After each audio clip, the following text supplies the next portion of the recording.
Welcome back to our channel. Today, we're diving into the fascinating world of hacking, and trust me, it's way more intricate than Hollywood makes it seem. Forget about the image of some guy in a hoodie furiously typing away in a dark room. Real hacking is often a calculated multi-phase process.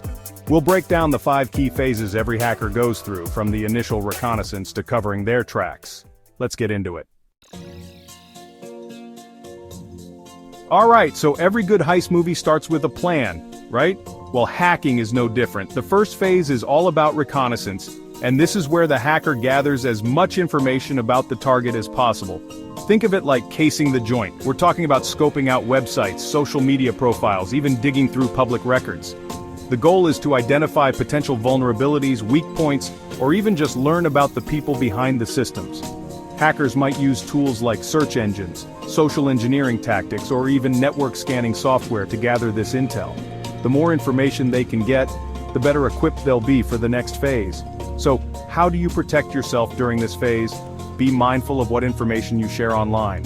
Think twice before posting personal details or company information. The less visible you are, the harder it is for hackers to build a profile on you. By understanding the reconnaissance phase, you're already one step ahead in the game. With the intel gathered during reconnaissance, the hacker moves on to the second phase, scanning. This is where they start probing the target system, looking for specific vulnerabilities they can exploit. Imagine you're a burglar checking a house for unlocked doors or windows. Scanning is kind of like that, but instead of physical entry points, hackers are looking for weaknesses in the target's software, network configurations, or even employee security practices. To do this, hackers use a variety of tools, often automated, that send out signals and analyze the responses. These tools can identify open ports, running services, operating systems, and even potential security holes in those systems.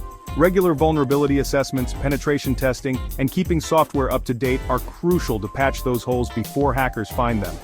And for individuals, using strong, unique passwords and being cautious about phishing attempts can go a long way in making yourself a less appealing target. Alright, this is where things get real. Phase 3 is all about gaining access, which means the hacker takes the information gathered in the previous phases and uses it to actually break into the target system. Think of it like a lock and key.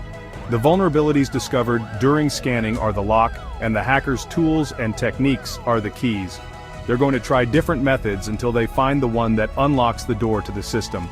This might involve exploiting a software bug, using stolen credentials, or even tricking an employee into giving them access.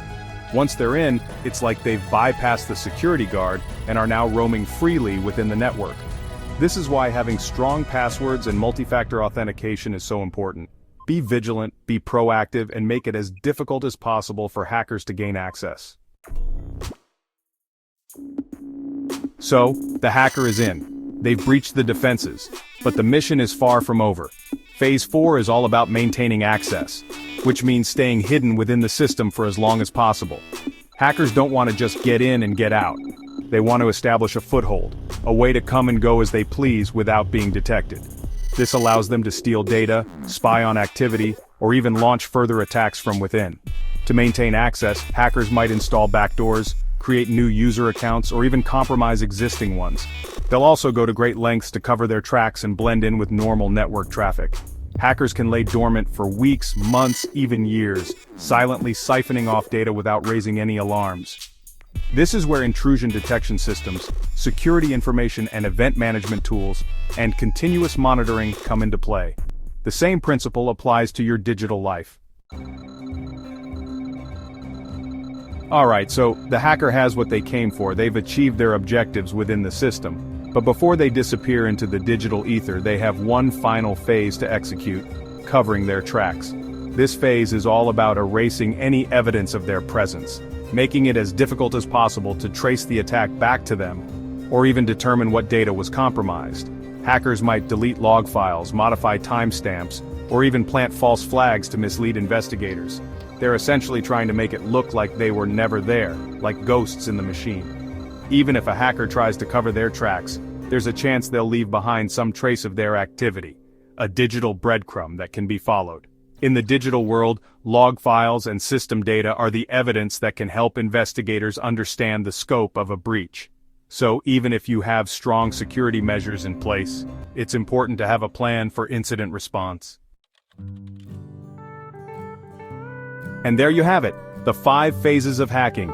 We've gone deep into the hacker's playbook, from the initial reconnaissance all the way to covering their tracks. But remember, this isn't about glorifying these activities. It's about understanding the tactics used so you can better protect yourself. If you found this video informative, don't forget to like, share, and subscribe for more tech insights. Stay safe online, and we'll see you in the next video.